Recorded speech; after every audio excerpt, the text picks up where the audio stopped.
AITA for inserting myself into someone else's dinner situation. Update at the bottom. Throwaway. Okay, I know the title is confusing, but hear me out.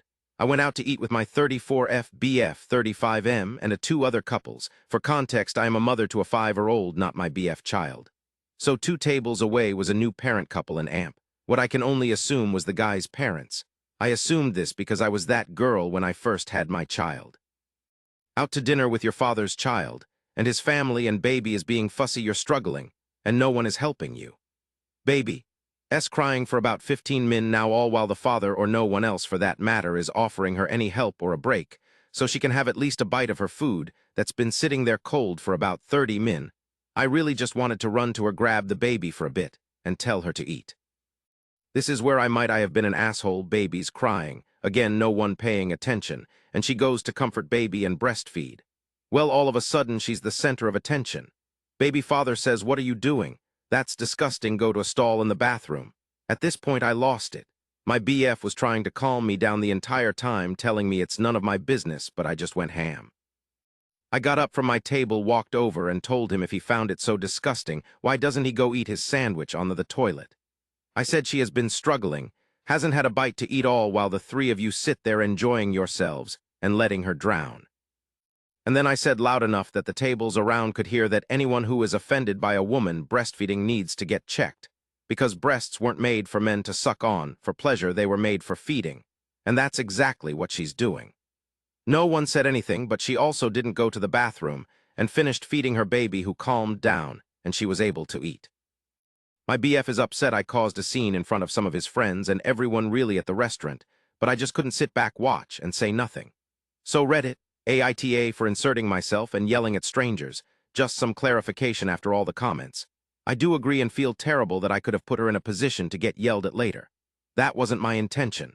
I saw red, mostly because I have been through exactly this and have gone home in tears and feeling alone. I would normally not get into anyone's business. I appreciate all your feedback, and for sure next time I feel the urge to say something, I'm going to take a breath and find a better way to communicate that doesn't put anyone in danger or interrupt other people. My BF is still not talking to me until I apologize because, again, I embarrassed him, regardless of the reason. Feel like I should just send a text to his friends and keep it moving. Update. Well, guys, thank you for all the responses, support, advice, and criticism.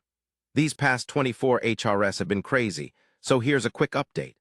I mentioned in a previous comment, but will say again, that the young mom did give me a smile as we were saying our goodbyes in the parking lot and they were leaving.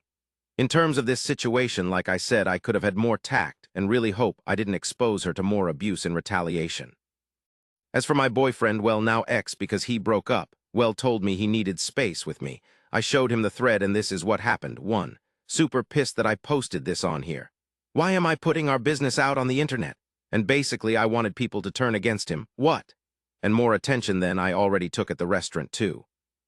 One of his friends is very conservative, and while his friend didn't actually say anything to my ex, he says his friend was definitely offended by the breastfeeding at the table because it's not hygienic. He doesn't agree that she should have gone to bathroom, but it wasn't the appropriate place to feed 3. One of the things he liked about me was how I kept my mom life separate from my relationship with him. And that while he was weirded out that I never invited him to my house the entire time we've been dating, 2, he appreciated not having to be involved because he has never wanted kids, doesn't like them. So basically I set a boundary from the beginning of no kid stuff. I crossed it at the restaurant and made a big scene in front of his friends who he says were also embarrassed but weren't going to say anything. So like this is all still going on. I'm a bit sad, like maybe I did do the most, but also I'm like F him. Since me and my daughter's dad split 50-50, I can see how someone can see me and not realize that I'm a whole ass mother. The reason I don't let people I'm dating come to my house is because at the end of the day, I don't know these people from Adam. Did you torture animals as a child, person, medium, female? And rather than expose my daughter to variables, guys' character or behaviors, I prefer if they don't have access. I know it may sound crazy or weird, but when I was in college, a guy I dated would show up to my apartment drunk, yelling for me outside my window. So I'm not leaving the door even cracked for something like this to happen and my daughter be home with me. She'd be terrified. So what he said was he needed a break, and I just said let's just not do this at all because it's not gonna work. For sure I set boundaries with my kid, But if anything involving kids is a problem, then we aren't going to work because, again, I am a mother. And even on my days off, I'm on call because anything can happen, and I need to be there regardless. Thank you guys for all your responses. It's hard sometimes when things blow up like this to whisk away the bullshit and see things for what they are.